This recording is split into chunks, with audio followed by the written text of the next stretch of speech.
my afternoon um, extra shear is to be ahead of. Oh, I see. Okay. That's more of a slow pace shear, and I Okay. fell behind in that shear, so that's going to impact. Okay. So are We we have on Daf Kaf? Yeah, we have a Mishnah here on Daf Chaf, and I have to tell you, I started looking it over. It's a whole new world.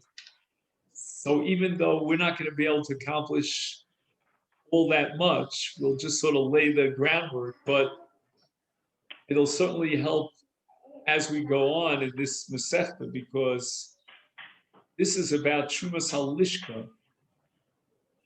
So the Mishnah says, "B'chol yom tarmin es hamizbeach."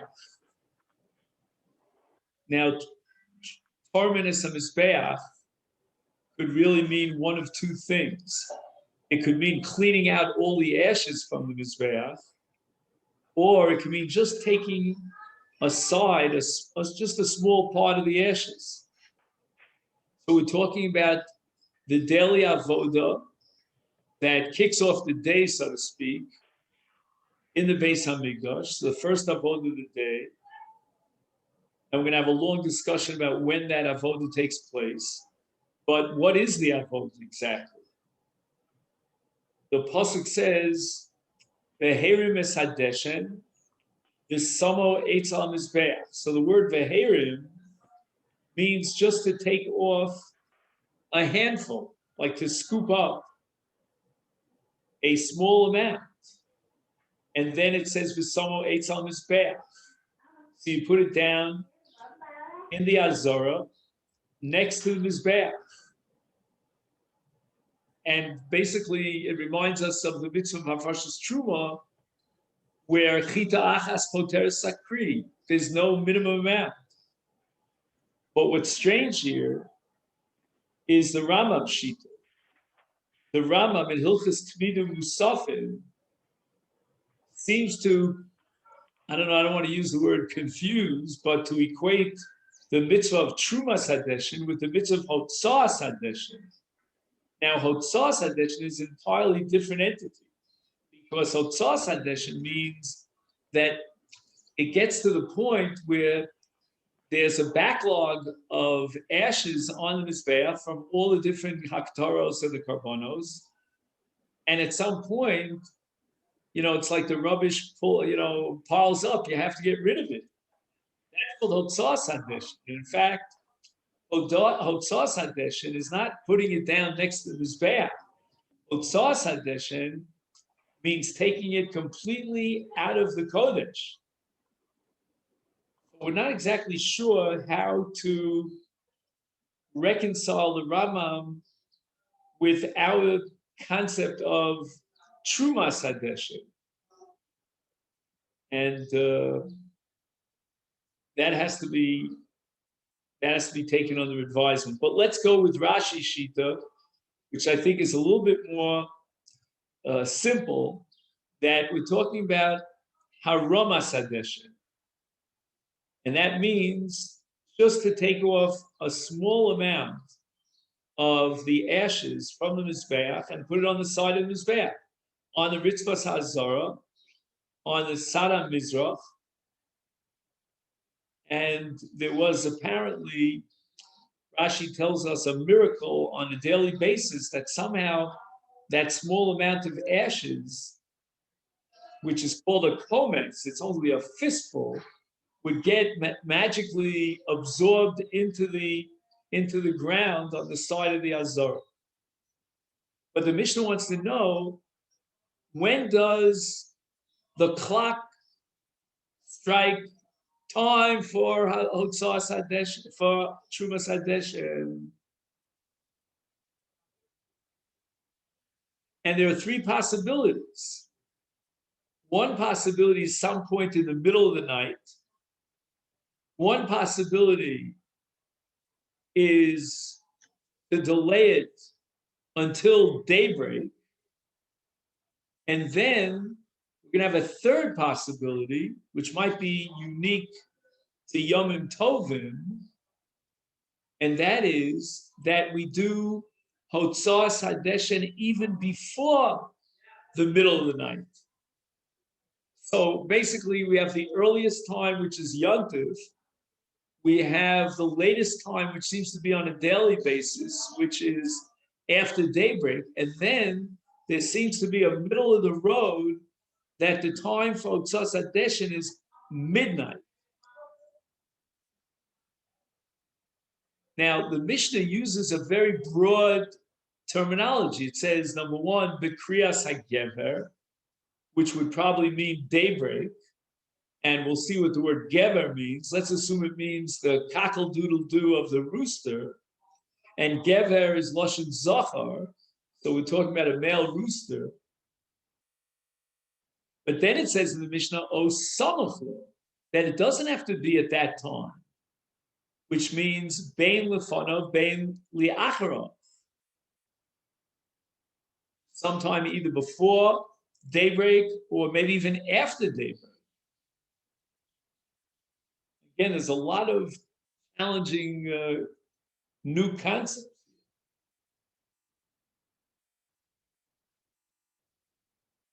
In any event, we'll go on in the Mishnah, and hopefully the Gemara will clarify some of these concepts. Ubiyoma Kippurim mechatzos, that we begin the Otzos Hadeshen at midnight. Okay, fine. And that's a long time before daybreak. And that's why the Mishnah had to specify that Yom Kippurim is different, because it's not Samachlo, it's not at all right before Krus HaGever, which is daybreak, it's way earlier, at midnight, which seems to split the night into two. And one of the questions that we're going to have to address is what's called Hekter Chalavim Ve'varim, right? That the avoda is done during the day, but the Eivarim can be burning during the nighttime. And at some point, when the Eivarim are considered burnt, not necessarily physically burnt, like charcoal, but they began to becoming burnt. So they're no longer moist or soft, they become hard. At some point, we have a cutoff point, and then we can take those burnt Eivarim off the Mizbeach. And that's the moment in which the mitzvah of Hotzas Hadeshen emerges. So basically, we can look at this sugya from two sides of a coin.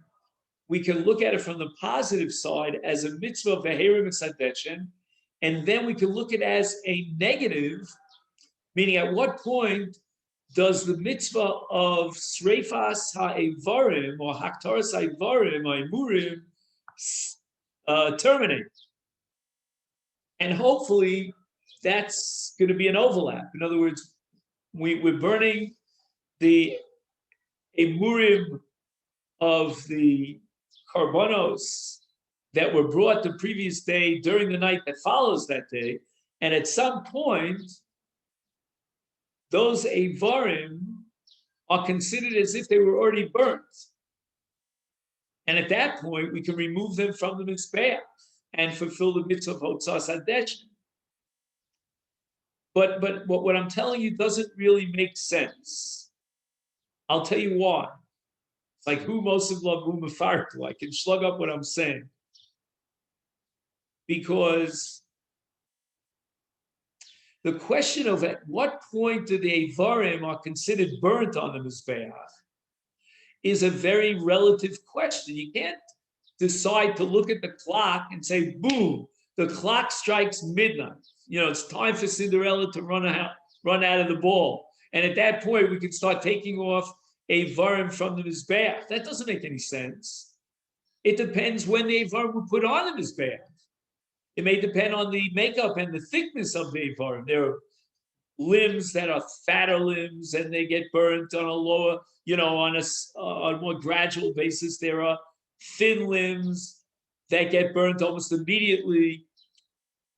And you cannot set a standard time period and say, well, at this moment in time, everything on the Mizbeach turns into Deshen. It's all Deshen. It's all burnt up. That's not so.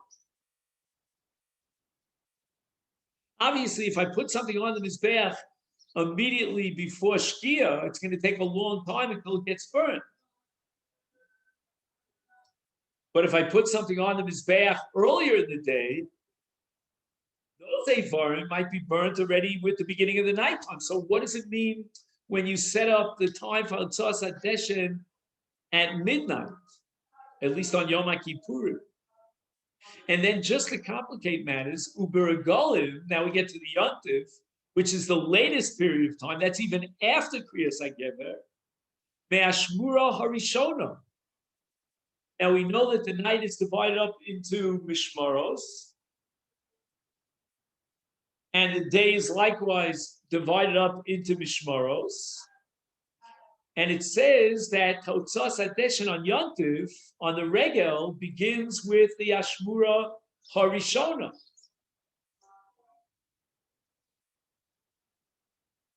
Now, the sugya of the Mishmaros, of the, dividing up the night into various sections and watches, is a sugya at the beginning of a set of brachos. And there are all sorts of, shall we say, metaphysical dimensions to the various mishmaros. The Gemara says what happens at the end of the first mishmaros, at the end of the second mishmaros, and the third mishmaros. And it all has to do with what goes on in the heavens, in terms of when they praise God and when the malachim will sing their praises to God.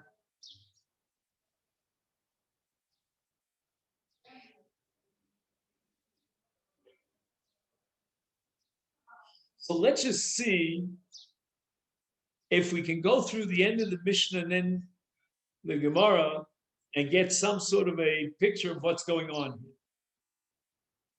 The Mishnah ends by saying, "V'lohoisa kriyas hagever magas ad shahoisa azara mulea miYisrael."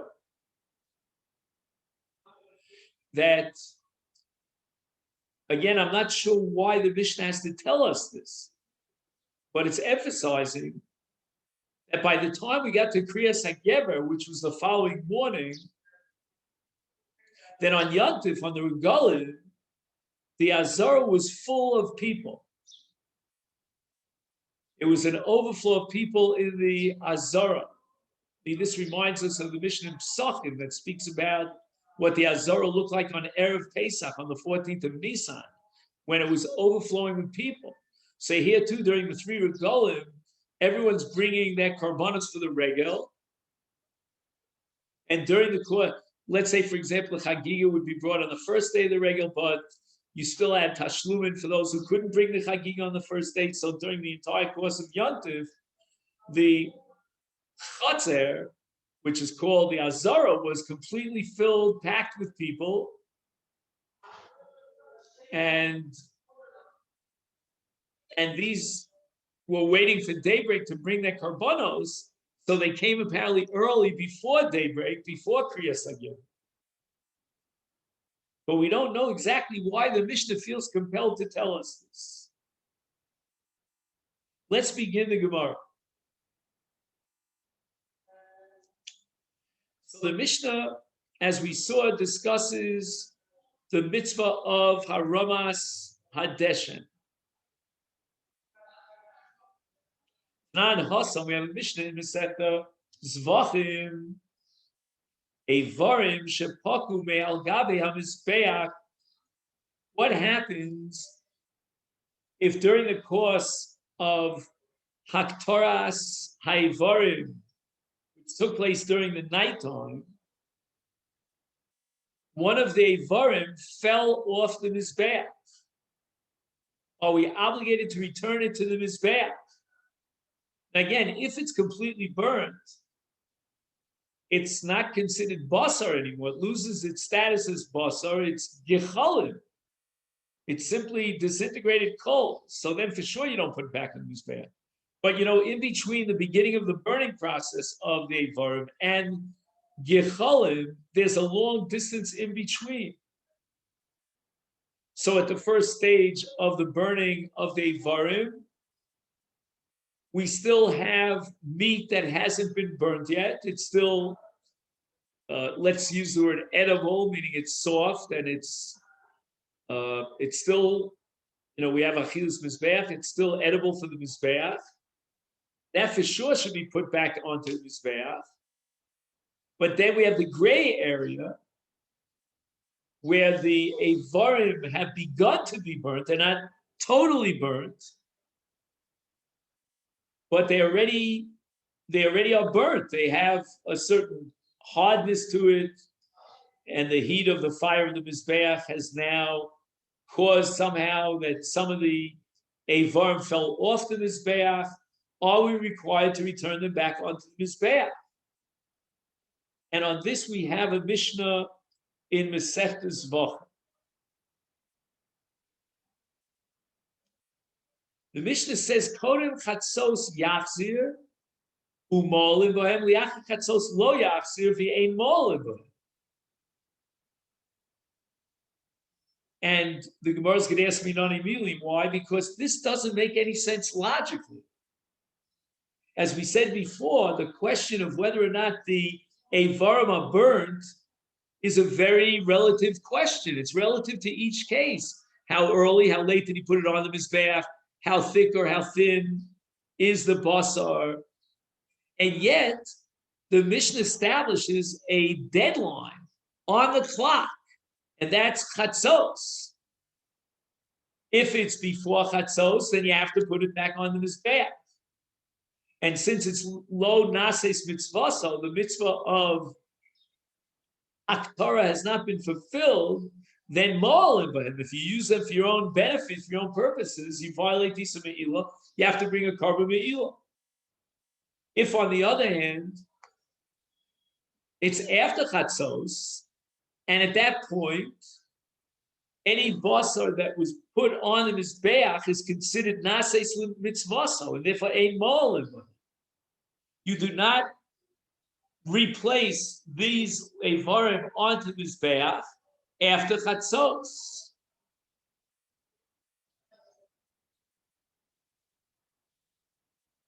We know what I mean. There's got to be some sort of Xeris HaKosov here to establish a time period, a set time period that's kovea the status of the Avarim as far as Haktor al Gami Mizbeach.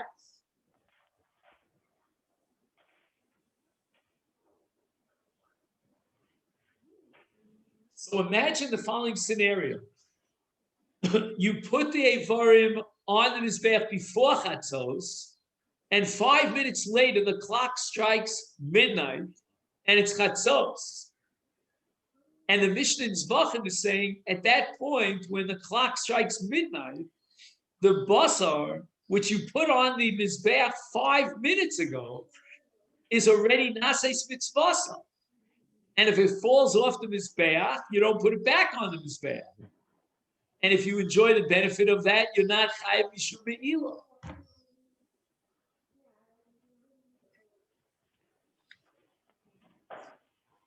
So Rav gives his answer. The Gemara is going to reject Rav, and then Rabbi Yochanan is going to offer his answer. And here we open up the Chumash, the Perek Vav of Sefer Vayikra. The Torah says, with regard to the Karban Ha'olah, who or he Ha'olah al Mokdah. So we're talking about the Moked, the Eish on the Mizbeach, Ala Mizbeach, Kol Halayla, Ad HaBoken. I mean, that doesn't sound like the Mishnah in Zvachim. It sounds like the Avarim have to be on the Mizbeach for the entire night. Again, if they became Gechalim, that's a different story. Then it's not called Basar. But as long as it has the status of Basar, then Rav is, if he's quoting this pasuk, then we should derive from this pasuk that during the entire course of the night, Kol halayla, the pasuk says, the basar belongs on the mizbeach, and then it says veherim, meaning after daybreak. That's when we remove. Well, actually, one second. So in the first pasuk, it doesn't say veherim; it says vehiktir. Correct? It says hi olam mokda al mizbeach halayla naboka vehiktir. It says Rav, but the very next pasuk seems to contradict. Because of Echad, the second pasuk says, Hi ha'olah al mokda al mizbeach kol halayla naboker v'lavash hakohen midobad veherim es hadeshet.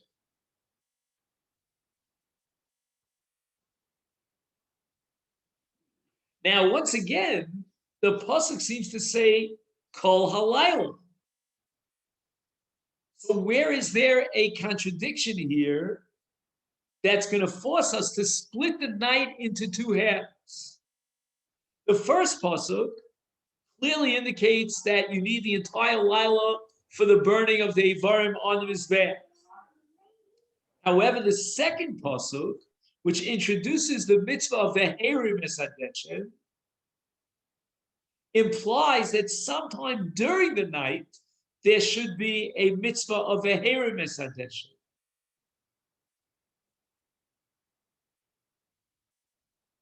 Now, where is it in this pasuk that Rav sees in the second pasuk that the Herim Esadeshen takes place before the morning? After all, it says in the pasuk,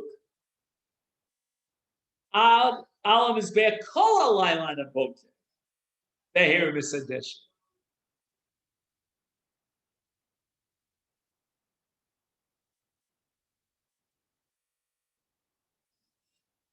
I don't see anything here in Rashi to explain this, but in the note he sends you to Rashi elsewhere in Masechet Zvachim.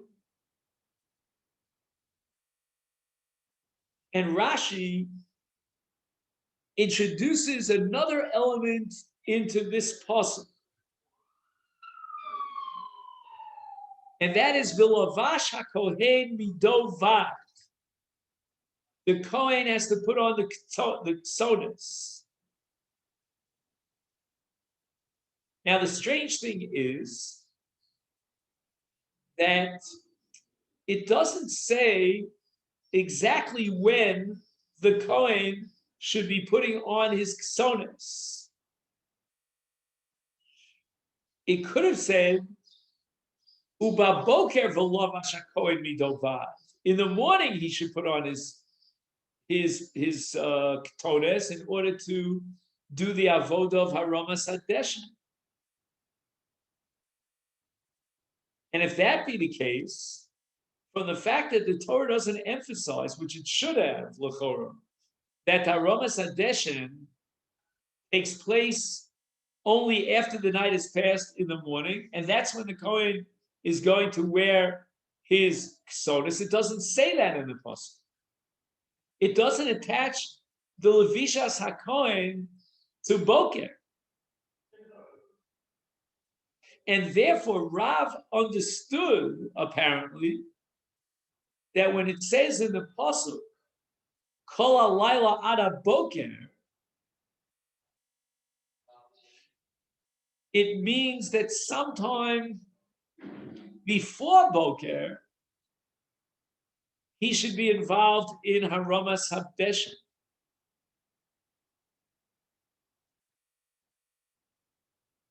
How early can that be? If it's not before Boker, then when is it? At the beginning of Lila?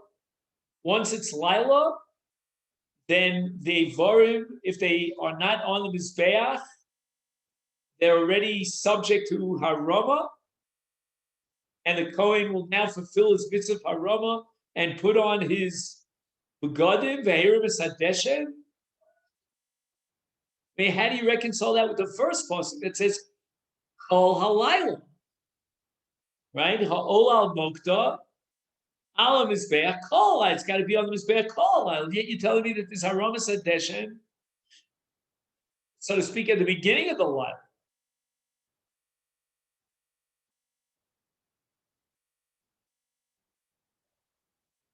And again, as we said before, the two extremes have to be excluded. It can't be basa that just got on the mizbeach. You can't talk about aromas hadeshen. What do you mean deshen? It's not deshen, it's basa. And on the other hand, the other extreme, you can't talk about gechalim when it's already been completely burnt, because then it's not basa. So we have that middle of the road status where it's not completely basar, it's not completely gechalim, and in that middle stage, the Torah is telling you that at some point, either kol alayla after the entire night has passed, or sometime before boker, towards the beginning of the lila, it already is considered off the mizbeach, and it no longer has the status of basar for Torah purposes. Therefore, there's a mitzvah of haramas hadeshen. Haketza. So Rav wants to know, how do we reconcile these two psukim? And the answer is chalkeu chetzil aktora v'chetzil aroma. Half the night is for haktora, and that is a reflection of the first pasuk. And the second half of the night, after midnight, that's lit haroma. That's indicated by the second pasuk, where the Kohen is wearing his ksones in order to implement the haramas hadeshen before the night is over, which means towards the beginning of the night.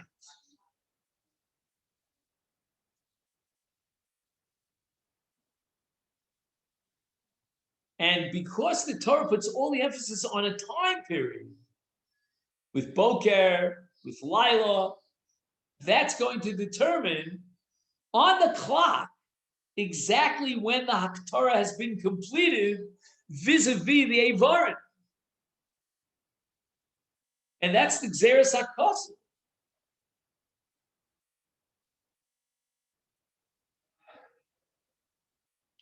So up until Chatzos, if it's not Gecholim, and there's still basar to be burnt, it hasn't been totally consumed, then up till midnight, you have to put it back on the Mizbeach.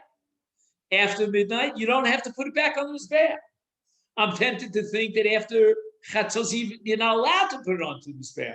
Because if the Torah said that there's already a mitzvah of haramas hadeshen, it's already considered deshen after Chatzos. Again, in reality, in physical and LP physics, it's not deshen. Might be far from being deshen. But the Torah defines it as deshen. It reminds me of the halach of Nosa. What happened with daybreak? Let's say you have shlomim, right? You eat it today, you eat it at night, and then the next morning it becomes Nosa. What happened to it? The Gemara calls it ibud surasa, as if it became disintegrated.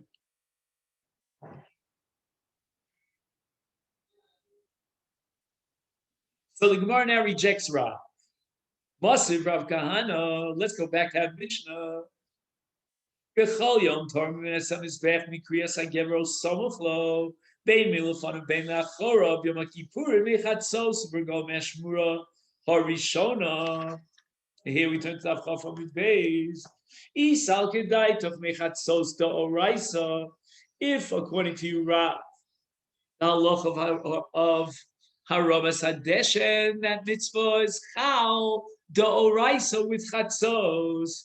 Hechi makdeminon. And here you have a girsa problem. According to one girsa, it says vehechi me'achrinon. Meaning, I understand very well why on Yom Kippur the Mishnah says that the haramas hadeshen takes place at chatzos. That I can grant you. Yom Kippurim Chatzos. But how do I understand a weekday, which the Mishnah says is Kriyas HaGever? That might be hours and hours after Chatzos. How are you allowed to delay a mitzvah d'oraisa? Now, in the case of Yontif, it says Ashmur Rishona. Is Ashmur Rishona is referring to the watches at night? So then you have to take out the girsa, remove the girsa of Hechi Machrina.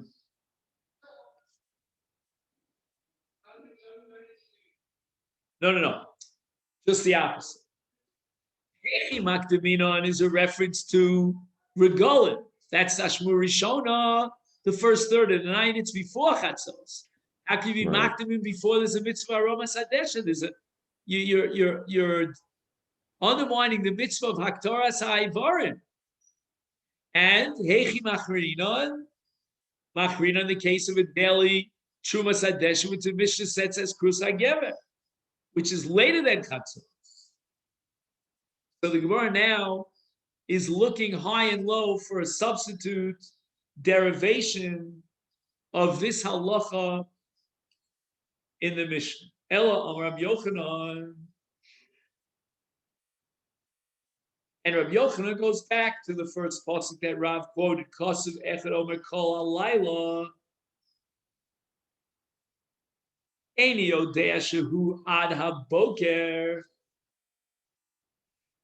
Isn't it totally redundant for the Torah to say Kol Halayla Ad HaBoker? I mean, even without the words Ad HaBoker, I understand by myself that Kol Halayla means Ad HaBoker. Ma Tamid Lomer Ad HaBoker. What is the Torah adding by saying Ad HaBoker?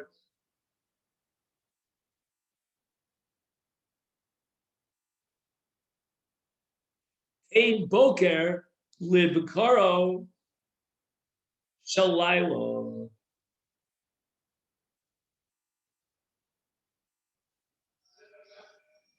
So the Torah is giving me a kind of a generic, a general, or amorphous kind of a direction of a guidance, telling us that there's something called a Boker Shalaylo, which means an earlier time during the night.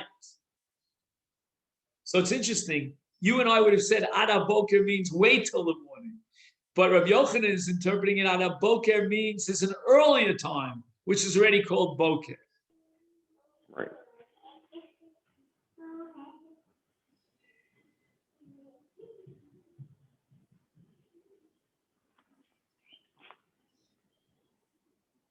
Now this is radically different than Rav, because Rav understood that Kol Halayla Ad HaBoker would seem to indicate that for the entire night, the Eivarim have to be burning on the Mizbeach. And therefore, if anything falls off the Mizbeach, those Eivarim have to be returned on the Mizbeach. And Rabbi Yochanan is learning from this Pasuk Ad HaBoker just the opposite. That if you have a Eivarim that fell off the Mizbeach, you don't have to return it onto the Mizbeach.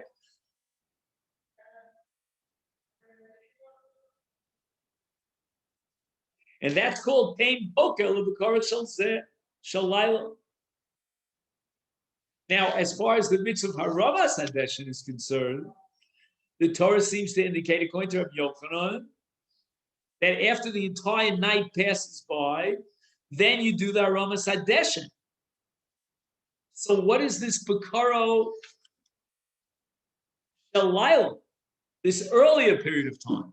For Haramas Hadeshin, you have to wait until Boker. So what does the Torah mean by adding an earlier Boker? Says Rabbi Yochanan, that earlier Boker is addressing the case of a Varm that fell off the Mizbeach. And they don't have to be returned on the Mizbeach, even though it's not yet Boker. The actual implementation of Haramas Hadeshin will be delayed until Boker. Okay. Now let's see how we flesh this out. Hilkach. based on these general guidelines, the Chachamim established the following: B'chol yom Torah minisam mizbeach b'kriyas hagever o samach lo bein milfon bein liachrav v'sagil b'yom HaKippurim de'ika chulsha dekohen gadol avdinan mechatzos u'bergolim v'nefishi Yisrael nefishi karbonos avdinan me'achmores harishona. And at least we begin to understand why the Mishnah had to tell me historically that during the Regalim, the Azara was overflowing with a crowd of people. And basically what it means is that the Torah was deliberately ambiguous without setting anything absolute, and it's handing over to the Chachamim the authority to decide on which occasion we should use which one of these various possible standards.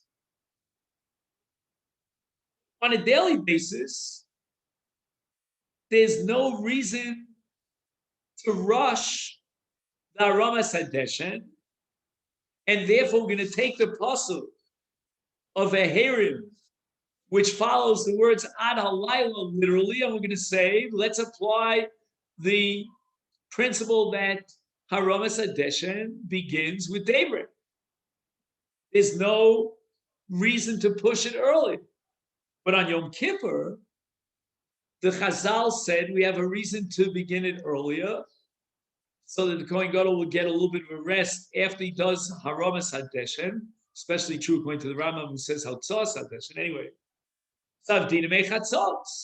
because we have Tein Boker L'Layla. Now, Regalim, on the other hand, there are so many people that are bringing their korbanos during the regel that what we're going to do is we're going to be Meirim the Deshen at the earliest possible time, which is Me'ashmoras Rishona.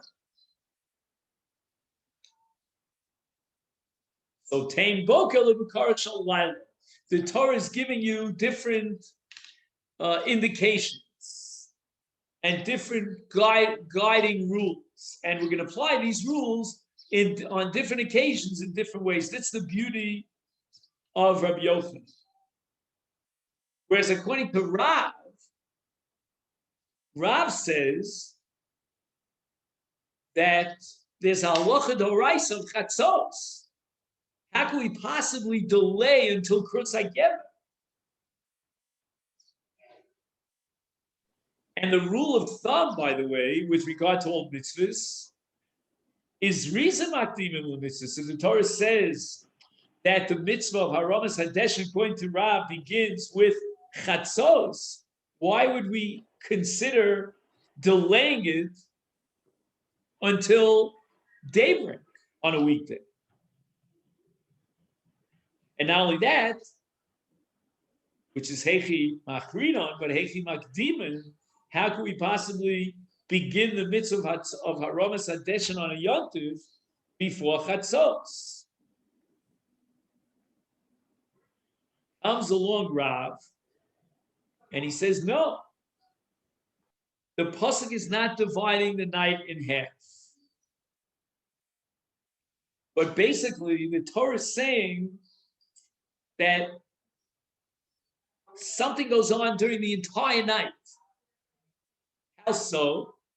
If you're talking about at what point do we consider the limbs to be consumed, and if a limb falls off the Mizbeach, that Aver is considered already Nisraf, and it doesn't have to be replaced on the Mizbeach.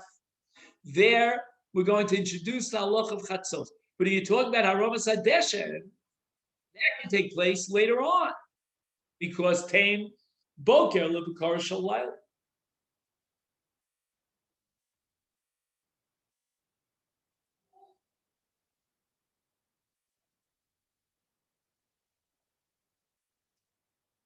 So again, if we didn't have this extra Ada Boker, we would have assumed that we would wait until morning,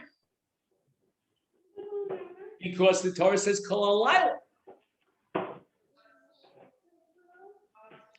So anything that fell off the Mizbeach would have to be returned onto the Mizbeach, Kol Halayla. But now that the Torah added Adam Boker, it's telling you that no, once it lasted beyond midnight, it doesn't have to be returned on the Mizbeach. But as far as the separation, what he calls the Haramas, or Hotzas Hadeshin, according to the Rambam, now we take the pasuk and we say Tain Boker Libakaro Shalem.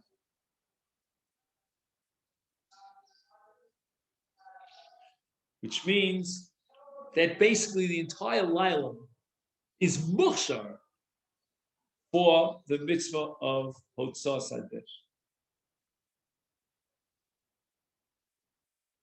So that gives the Rabbanan the right to decide on any particular day, given the needs of the day, when should the Hotzas Hadesh be, the Haramas Hadesh be implemented.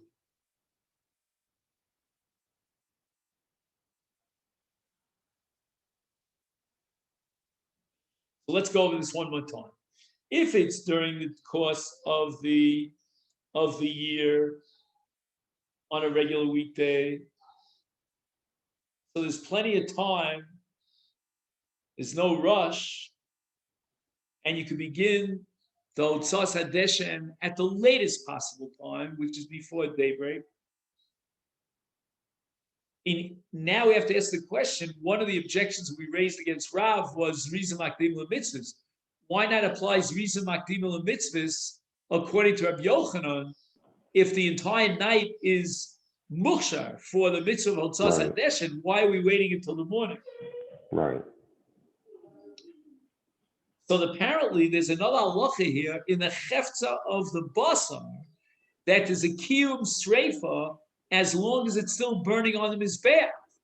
So although there's a mitzvah of haramas hadeshin which could be fulfilled even before daybreak, but we'd rather prefer the continuous kiyum of the consumption aktara of the evarim on the mizbeach.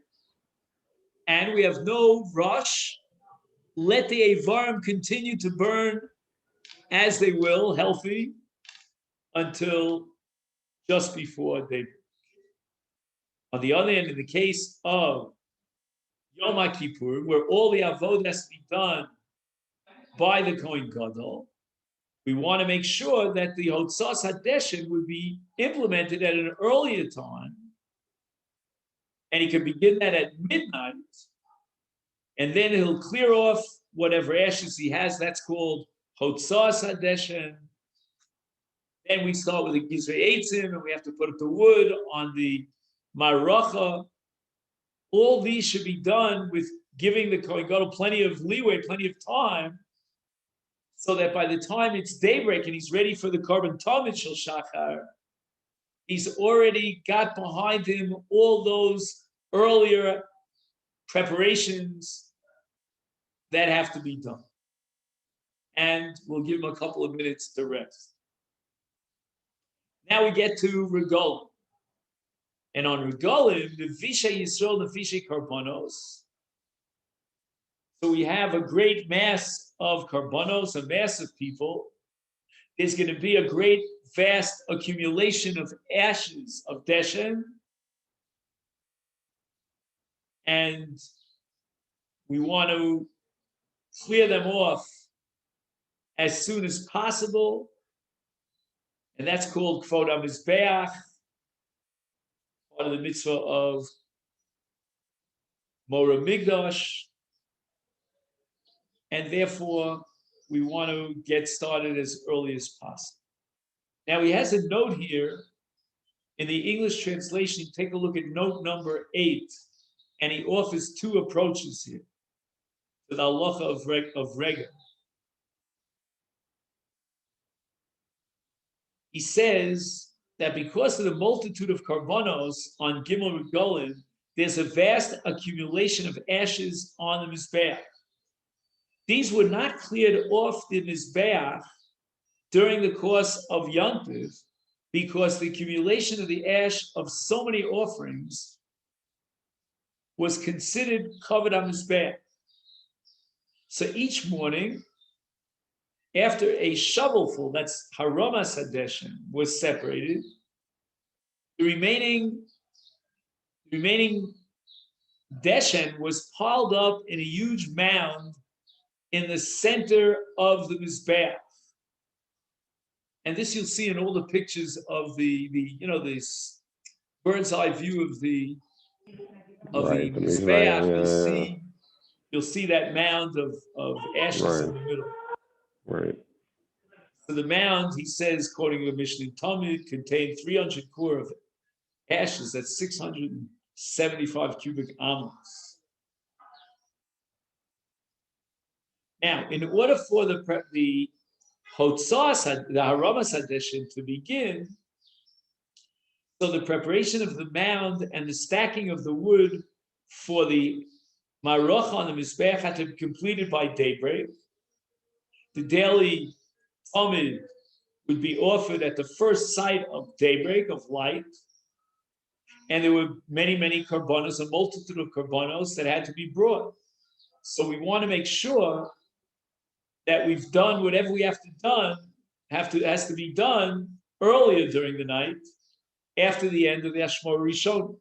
However, he quotes a Tosfos Yeshanim that explains that the reason why Totzas Hadeshin had to be performed so early on Yontif is because the huge crowd arriving in the Azara way before Krus HaGever would impede the movement of the Kohanim, interfere with the removal of the ashes at that time. So therefore, we want to remove the ashes as early as possible. Now, just to finish up, my Kriyas HaGever, what does Kriyas HaGever mean? Rav Omar Kra Gavra, we're talking about a human being, and he was in charge of calling for the Trumas Hadeshin, Otzas Hadeshin, and it's called by the Mishnah the cry of a person. And he would have a foghorn and he would say, well, it's time for the Kohanim Leviim to begin the service of the day with Otzas Hadeshin, with Trumas Hadeshin. Rav Shila Omar, Kra Tarnagola, means the cry of the rooster. Now he quotes here in the footnote the Meiri. The Meiri is of the opinion that according to Rav Shilo, we begin Otzas Hadeshin earlier than Rav's Kra Gavra, and Rav Iklo li Asrei de Rabbi Shilo, when Rav visited the location of Rav Shilo, Lo Avi Amora Lemekim Alei Rav Shilo, there was no one to stand up and transmit the Torah of Rav Shilo to the assembly of people. Come Rav Haleh. Nobody recognized Rav. And he got up and he said, I'll offer my services, which is an act of humility, to explain, to project the Torah of Rav Shilo. That's called an Amora. The Komafaresh, and he explained that my Kriyas HaGever Kra Gavra. When he translated the words of the Rebbe of Rabbi Shilo, he translated Lishitaso, that Kra Gever means Kra Gavra. Hamalei Rav Shilo, he says, Kra Tarnagola. You should translate it as the goal of the rooster. After all, you're translating my Torah. Hamalei Rav says to him, Abuv lechare zimar, is some sort of an idiomatic phrase, legardoi lo mekablu mine. Now, the meaning of this is that my interpretation is acceptable by other great people. There are other great rabbis that accept it. And you are on a lower level and you're criticizing my interpretation. My interpretation was Ol Hal Shulchan Aruch. It got the haskama from the greats of the generation. So literally translated, a flute that played for nobles is not acceptable to weavers. I have a flute that's more beautiful than weaving, and the nobles told me to blow this beautiful flute. And you, who are a weaver, you're coming to criticize?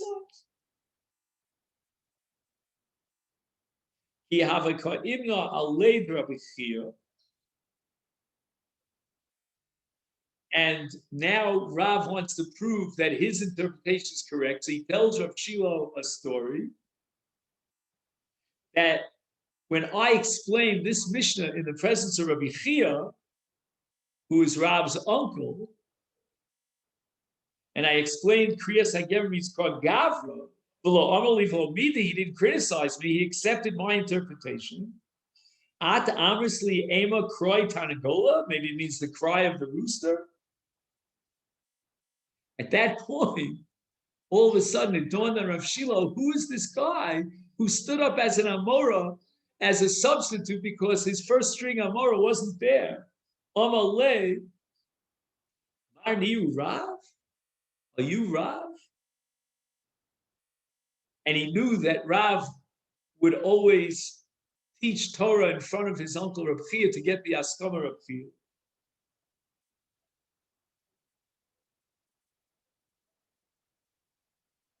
And Rav was also the Amora of Reb Chia. That's why we have many quotes in which Rav mentions the brisa that he heard from Reb Chia. Is Menach Mar, please sit down. It's embarrassing that you, the great Rav, the master of Torah, should be transmitting my Torah. And once again, Rav responds with an idiomatic phrase, and he says, Amri Inshi, I Tegart le put Amre. In other words, once you got the job, finish the job. So let's translate this literally. If you hired yourself out to him, comb his wool. Once you're in someone's employment for a day's labor, do whatever task he imposes on you, even a menial task such as combing wool, which is usually a job for the women. I too have begun to serve as your speaker for this address. I'm going to complete the job.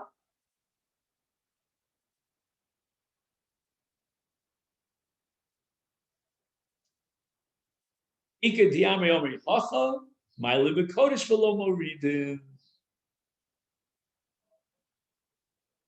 other words, if somebody as great as Rav was already transmitting the Torah of Shiloh, it would be a horad of the Kedusha if Rav would sit down and terminate his continuous job of transmitting the Torah of Rav Shiloh. Tanya Kavase de Rav, Tanya Kavase de Shiloh. So the rest of this sugya, we're going to quote two brisos. We're going to analyze each brisa. One brisa is going to indicate that Rav is correct, that we're talking about Krus Gavra, and another brisa clearly indicates that Krus Gever means Krus rooster, not Gavra, but rather Tarnagol. That's where we're going to stop for now. Okay, Shkoyach, very good. Yeah, so whatever we accomplish, I'm going to run, and we'll see if we can. Okay, yeah, excellent. Sounds good. Very good.